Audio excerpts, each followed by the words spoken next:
स्वागत है दोस्तों आप सभी का इस YouTube चैनल पे। तो चलिए आप लोग इस YouTube चैनल के द्वारा लगातार देख पा रहे हैं कि जो बिहार बोर्ड मैट्रिक परीक्षा 2023 में होने वाली है, तो ऑफिशियल मॉडल पेपर बिल्कुल जारी हो चुका है। तो इसमें हम हिंदी का ऑफिशियल मॉडल पेपर जो सेट बता दे तो आपका 2 लेकर आए हुए हैं। इससे पहले सेट 1 का वीडियो बन चुका है और इसी प्रकार से लगातार हर एक सब्जेक्ट का वीडियो इस YouTube चैनल के माध्यम से आपको ऑफिशियल मॉडल पेपर से लेकर हर एक वीडियो जो ऑब्जेक्टिव सब्जेक्टिव देखने के लिए मिलेगा।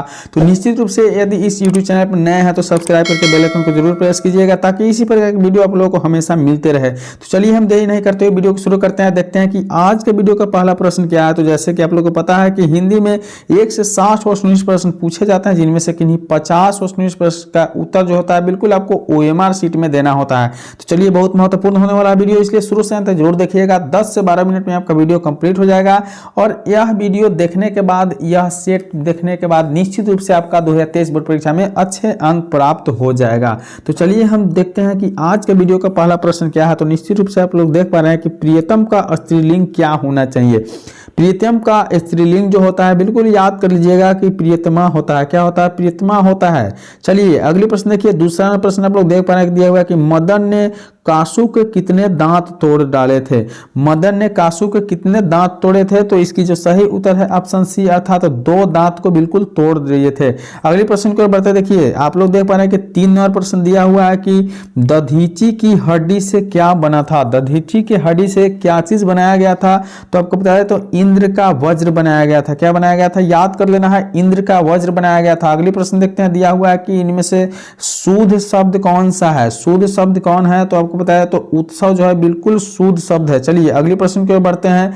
दिया हुआ है कि कान भरना मुहावरे का सही अर्थ क्या होता है। तो कान भरने मुहावरे का सही अर्थ जो होता है वह निंदा करना होता है। क्या होता है? निंदा करना। याद रखना है, एक एक प्रश्न बहुत महत्वपूर्ण होने वाले हैं आप लोगों के लिए बोर्ड परीक्षा 2023 के लिए। अगले प्रश्न दिया हुआ है कि अनामिका का जन्म कहाँ हुआ। अनामिका का जन्म कहाँ हुआ था? इसकी सही उत्तर जो है मुजफ्फरपुर, जो बिहार में पड़ते हैं, तो बिहार के एक जिले मुजफ्फरपुर में जो है अनामिका का जन्म हुआ था। अगला प्रश्न देखिए। 7 नंबर प्रश्न दिया हुआ है कि ई का अर्थात दीर्घ ई का उच्चारण स्थान क्या है। तो दीर्घ ई का जो उच्चारण स्थान है बिल्कुल आपको बताया तो तालु के द्वारा दीर्घ ई बोला जाता है। अगले प्रश्न देखिए। दिया हुआ है कि गुण संधि का उदाहरण है। तो गुण संधि का उदाहरण क्या है? याद करके जाना है यहां से कि गुण संधि का जो उदाहरण होता है महाजोड़ ईश्वर। क्या होता है? महाजोड़ ईश्वर जो होता है गुण संधि का उदाहरण होता है। देखिए एक एक प्रश्न महत्वपूर्ण है, बिल्कुल आपको वीडियो पर शुरू से अंत तक जरूर बने रहना है। यदि इस चैनल पर नया तो सब्सक्राइब करके जरूर रखिए, क्योंकि इस यूट्यूब चैनल के द्वारा ही आपको मॉडल पेपर ऑफिशियल या हर एक क्वेश्चन इंपोर्टेंट बताया जाएगा। तो चलिए अगला प्रश्न दिया हुआ है कि 7 कोड़ी होता का जन्म कब हुआ था। तो 7 कोड़ी होता का जन्म आपको बता दे तो 1929 ईस्वी में हुआ था। याद करके रखना है, 1929 ईस्वी में हुआ था।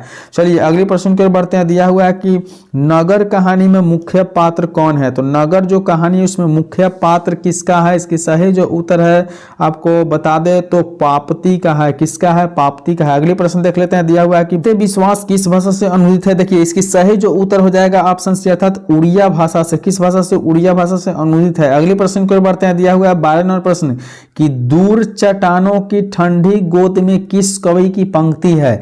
दूर चट्टानों की ठंडी गोद में किस कवि की पंक्ति है? याद करके रखना है कि रेनर मारिया रिल्के की। किनका है? तो रेनर मारिया रिल्के द्वारा लिखा गया पंक्ति है। अगले प्रश्न की ओर बढ़ते हैं। देखिए 13 नंबर प्रश्न बहुत महत्वपूर्ण प्रश्न है इस वीडियो में, शुरू से अंत तक जरूर देखिएगा।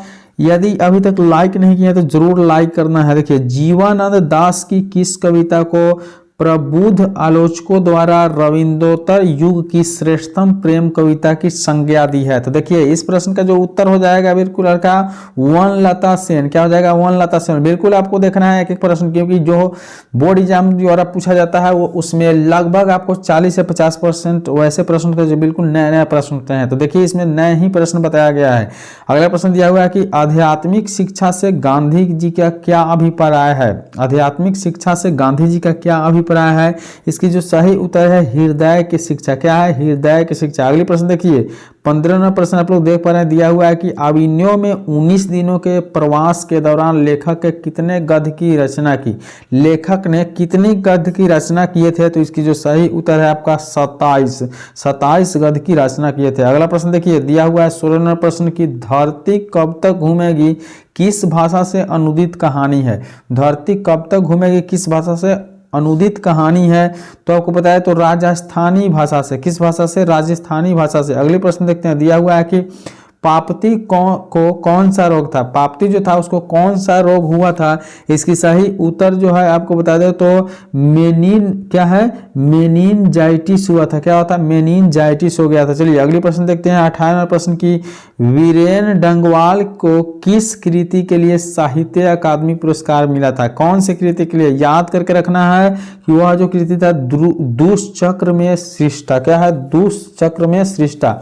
अगली प्रश्न देखिए, दिया हुआ है 19वां प्रश्न की फ का उच्चारण स्थान क्या है? बिल्कुल आपको याद रखना है कि जो फ जो बोला जाता है तो इसकी उच्चारण स्थान आपको ओष्ठ होता है। क्या होता है? ओष्ठ के द्वारा फ बोला जाता है। अगली प्रश्न देखिए कि डॉक्टर भीमराव अंबेडकर बेरोजगारी का प्रमुख और अप्रत्यक्ष कारण किसे मानते थे? तो इसकी जो सही उत्तर हो जाएगा ऑप्शन सी, बिल्कुल याद करके रखिएगा, जाति प्रथा को। किसे? तो जाति प्रथा को बेरोजगारी का प्रमुख अप्रत्यक्ष कारण मानते थे। अगली प्रश्न देखिए, दिया हुआ है कि अंबेडकर की दृष्टि से भाईचारे का वास्तविक रूप कैसा होता है? तो अंबेडकर जी का जो दृष्टि था वह भाईचारे का सबसे जो होता है रूप होता है, वास्तविक रूप होता है, वह दूध और पानी के मिश्रण की तरह होता है। किसके मिश्रण की तरह? दूध और पानी के मिश्रण की तरह। आप लोगों को पता ही होगा कैसा मिश्रण होता है। अगला प्रश्न देखिए, दिया हुआ है कि मदन किसका पुत्र था? मदन जो था वह किसका पुत्र था? इसकी सही जो उत्तर हो जाएगा गिरधर का पुत्र था। किसका? गिरधर का। अगला प्रश्न देखिए, दिया हुआ है कि 20 के दांत कैसी कहानी है?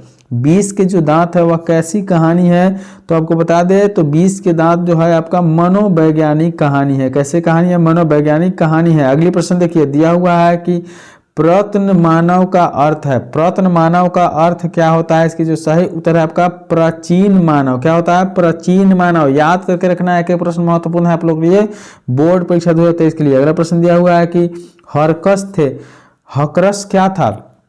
तो हकरस जो थे वह आपका प्राणी वैज्ञानिक थे। कौन थे? प्राणी वैज्ञानिक थे। चलिए 26वां प्रश्न देखिए, दिया हुआ है कि बेतमा कहाँ है? बेतमा कहाँ है? याद रखना है कि बेतमा जो है पटना के पास है। कहाँ है? पटना के पास है। अगला प्रश्न देखिए, रिश्तेदार की पत्नी के कितने रुपए खो गए थे? रिश्तेदार जो थी उसकी पत्नी के कितने रुपए खो गए थे? तो आपको बताया तो 11 रुपए खो गए थे। कितने रुपए? 11। अगला प्रश्न देखिए, दिया हुआ है कि शेक्सपियर कौन थे? शेक्सपियर जो थे वह कौन थे? तो आपको बताया तो शेक्सपियर जो थे नाटककार थे। क्या थे? नाटककार थे। अगला प्रश्न देखिए, दिया हुआ है कि बिरजू महाराज को संगीत नाटक अकादमी पुरस्कार कब प्राप्त हुआ था? बिरजू महाराज को याद करके रखना है कि बिरजू महाराज को संगीत नाटक अकादमी पुरस्कार कब प्राप्त हुआ था? इसकी देखिए सही उत्तर जो है आपका 1964 ईस्वी में प्राप्त हुआ था। कब हुआ था? 1964 ईस्वी में। अगला प्रश्न देखते हैं, दिया हुआ है कि शहर अब भी संभावना है, यह कृति किसकी है? शहर अब भी जो है संभावना है कृति जो है आपको बताया तो अशोक वाजपेयी जी की कृति है। किनकी कृति है? अशोक वाजपेयी जी की। अगला प्रश्न देखिए, दिया हुआ है कि संतरी क्या है? संतु मछली लेकर क्यों भागा? संतु जो थी मछली लेकर क्यों भागी थी? तो आपको बताया तो कुएं में डालने के लिए भागी थी। कहाँ डालने के लिए? तो कुएं में डालने के लिए मछली लेकर भागी थी। अगला प्रश्न देखिए, दिया हुआ है कि सुलोचना क्या थी? सुलोचना जो है क्या थी? तो सुलोचना आपको बताया था एक अभिनेत्री थी। क्या थी? अभिनेत्री अर्थात हीरोइन थी। अगली प्रश्न देखिए, दिया हुआ है कि टॉलस्टॉय कौन था? टॉलस्टॉय जो था वह कौन सा? तो टॉलस्टॉय आपको बता दें तो बिल्कुल वह रूसी लेखक था। क्या था? रूसी लेखक था। अगला प्रश्न देखिए, दिया हुआ है कि गुरु नानक का जन्म कहाँ हुआ था? गुरु नानक जी थे उनका जन्म कहाँ हुआ था? तो आपको बता दें तो नानकाना साहब में हुआ था। कहाँ हुआ था? नानकाना साहब में हुआ था। अगला प्रश्न देखिए, आप लोग देख पा रहे हैं कि 35वां प्रश्न दिया हुआ है कि रही रास किसकी कृति है? रही रास जो है किसकी कृति है? इसकी सही जो उत्तर है आपका गुरु नानक की कृति है। किसकी कृति है? गुरु नानक है। अगली प्रश्न देखिए, दिया हुआ है कि किसने कहा था कि इस मुसलमान हरिजन पर कोटि हिंदू वारियो है। क्या है? कोटि हिंदू वारियो। किसने कहा था कि इन मुसलमान हरिजन पर कोटि हिंदू वारिय है? देखिए इसको जो सही उत्तर जो हो जाएगा आपका भारतेंदु हरिश्चंद्र कहे थे। कौन कहे थे? भारतेंदु हरिश्चंद्र ने कहे थे। अगला प्रश्न देखिए 37वां प्रश्न दिया हुआ है कि मान मानिक में कौन सा अलंकार है? मान मानिक में कौन सा अलंकार है? इसकी जो सही उत्तर है आपका रूपक अलंकार है। क्या? रूपक अलंकार है। अगला प्रश्न देखिए दिया हुआ है कि प्रेम घन किस युग के कवि थे? प्रेम घन जी थे वो किस युग के कवि थे? तो आपका बिल्कुल जो सही उत्तर हो जाएगा भारतेंदु युग के। किस युग के? भारतेंदु युग के। अगली प्रश्न देखिए दिया हुआ है 39वां प्रश्न की अयोध्या के राजा दशरथ के 4 पुत्र किस पदबंध का उदाहरण है? किस पद का जो उदाहरण है? अयोध्या के राजा क्या थे? 4 पुत्र। तो इसको जो सही उत्तर है आपका संज्ञा पदबंध। क्या है? संज्ञा पदबंध है। चलिए अगली प्रश्न की ओर बढ़ते हैं। दिया हुआ है कि प्रेम घन का जन्म हुआ था। प्रेम घन का जन्म कहाँ हुआ था? याद करके रखिएगा कि प्रेम घन जी थे उनका जन्म जो हुआ था मिर्जापुर में हुआ था। कहाँ हुआ था? मिर्जापुर में हुआ था। अगला प्रश्न देखिए दिया हुआ है 41वां प्रश्न की भारत माता के संबंध में क्या सही है? भारत माता जो है उनके संबंध में क्या सही है? तो बिल्कुल ऑप्शन सी अर्थात ग्रामवासिनी है। क्या है? ग्रामवासिनी है। अगले प्रश्न देखिए अगले प्रश्न दिया हुआ है कि रक्षक शब्द का विलोम क्या होता है? रक्षक जो शब्द होता है उसका विलोम क्या होता है? तो बिल्कुल आपका बता दे तो भक्षक होता है। क्या होता है? भक्षक होता है। अगले प्रश्न देखिए 43वां प्रश्न दिया हुआ है कि अगेय के नाम से हिंदी साहित्य के इतिहास में कौन सा वाद जुड़ा हुआ है? फिर से पढ़ेंगे कि अगेय के नाम से हिंदी साहित्य में जो है कौन सा वाद जुड़ा हुआ है? इतिहास में कौन सा वाद जुड़ा हुआ है? इसकी देखिए इसकी सही जो उत्तर है आपका ऑप्शन सी अर्थात प्रयोगवाद। कैसा? तो प्रयोगवाद जुड़ा हुआ है। अगली प्रश्न है कि कुंवर नारायण कैसे कवि है? कुंवर नारायण जो है कैसे कवि है? तो इसकी जो सही उत्तर हो जाएगा ऑप्शन ए अर्थात रहस्यवादी कवि है। कौन कवि है? तो रहस्यवादी कवि है। अगला प्रश्न देखिए दिया हुआ है कि बीरेन डंगवाल किस विचारधारा के कवि है? बीरेन डंगवाल जी जो है किस विचारधारा के कवि है? इसकी जो सही उत्तर है आपका रहस्यवादी। क्या है? रहस्यवादी के जो है कवि है। अगला प्रश्न देखिए दिया हुआ है कि निम्नलिखित में से कौन सा शब्द पुल्लिंग है? कौन सा शब्द जो है बिल्कुल आपको बता दे तो पुल्लिंग है। इसकी सही उत्तर जो है कपट शब्द जो है बिल्कुल आपका पुल्लिंग है। अगला प्रश्न देखिए दिया हुआ है 47वां प्रश्न की धन शब्द का पर्यायवाची है। धन शब्द का पर्यायवाची क्या होता है? इसकी जो सही उत्तर है ऑप्शन ए अर्थात संपत्ति होता है। क्या होता है? संपत्ति होता है। अगला प्रश्न देखिए दिया हुआ है कि धरती कब तक घूमेगी कैसी कहानी है? धरती कब तक घूमेगी यह कहानी कैसी है? तो बिल्कुल आपको बता दें तो सामाजिक कहानी है। अगले प्रश्न देखिए दिया हुआ है 49वां प्रश्न जो है लिखा हुआ है कि माँ को कितनी पुत्रियाँ थी? माँ को कितनी पुत्रियाँ थे? याद करके रखना है कि माँ को 2 पुत्रियाँ थे। अगली प्रश्न देखिए दिया हुआ है कि भारत सौभाग्य किनका प्रसिद्ध नाटक है? भारत सौभाग्य जो है प्रसिद्ध नाटक किनका है? तो प्रेम घन का है। किनका है? प्रेम घन का है। अगली प्रश्न देखिए दिया हुआ है 51वां प्रश्न की आराध्या बहुत तेज लड़की है। रेखांकित शब्द क्या है? आराध्या बहुत तेज लड़की है। इसका रेखांकित शब्द है कि यह प्रावी विशेषण। क्या है? प्रावी विशेषण है। अगली प्रश्न की ओर बढ़ते हैं। दिया हुआ है कि अंगार बरसना मुहावरे का क्या अर्थ होता है? तो अंगार बरसने मुहावरे का जो अर्थ होता है आपको बता दें तो कड़ी धूप होना। क्या है? कड़ी धूप होना। तो आज के वीडियो पे इतना ही। चलिए मिलेंगे अगले वीडियो में, तब तक के लिए बाय।